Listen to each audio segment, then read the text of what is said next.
see the movie Don't Look Up? It's my view that citizens throughout the Western world have been coddled into believing economic growth and improved prosperity are their birthright.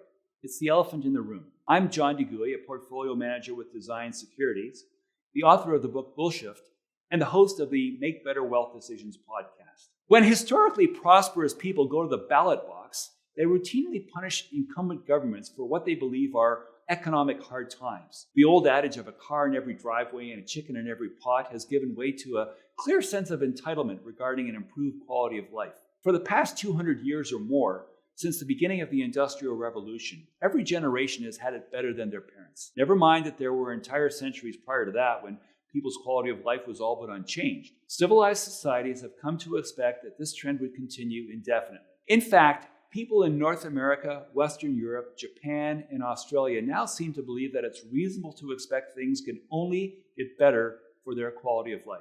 Accordingly, even modest setbacks are treated like affronts to the sensibilities of ordinary citizens who just want what they believe is rightfully coming to them. As a case in point, Western societies did a remarkably good job of dealing with the COVID crisis. What could have been a major economic shock was averted. What could have been a major global health emergency was also averted. Citizens should have been relieved, if not jubilant. Instead, they chose to react as though the modest sacrifices required to overcome what could have been existential threats were simply too much to forgive. The psychological cost of the public policy process for the COVID response is perverse. The playbook was the same all over the world. Cut interest rates to zero, send people home with checks, keep them home until the storm passes, and then deal with the inflationary repercussions later. Well, today is later. Even though inflation is largely under control and economies are objectively strong, people seem to feel justified in being put out by an interim reduction in welfare. In the United States, we've had 3 consecutive elections now where the incumbent party in the White House was replaced by the opposition party. If the test is, are you better off today than you were 4 years ago, we've now had 3 consecutive elections where the voters have said no. As an example, U.S. Vice President-elect J.D. Vance has stated, after the greatest political comeback in history, we're now going to have the greatest economic comeback too. That quote says it all. The U.S. economy has grown faster than any major developed economy over the past 4 years leading up to the 2024 election. On election day, unemployment stood at 4.1% and inflation was at 2.1%. The American stock market was booming. What exactly does a comeback from that look like? Voters seem to be overwhelmingly nostalgic about what they believe to have been the good old days. They might be right, just not the way they expect. To hear them tell it, even maintaining their quality of life feels like they're losing ground because of having made progress for multiple previous generations. Until now.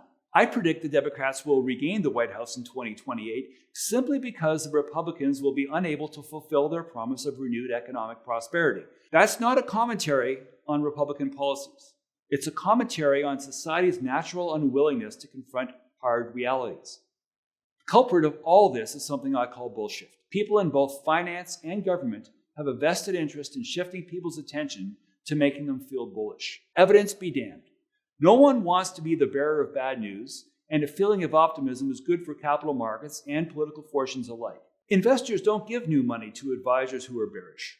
Voters don't give their votes to politicians who actually aim to confront current challenges. These include high debt levels, demographic challenges associated with social programs, slowing economic growth and productivity, and of course climate change. It's just easier to blame whoever's in charge than it is to tighten your belt, make sacrifices, and recognize that our children might not have it as good as we had it.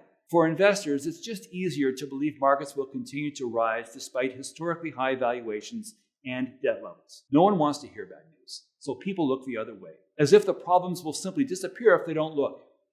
According to Soren Kierkegaard, there are 2 ways to be fooled. One is to believe what isn't true. The other is to refuse to believe what is true.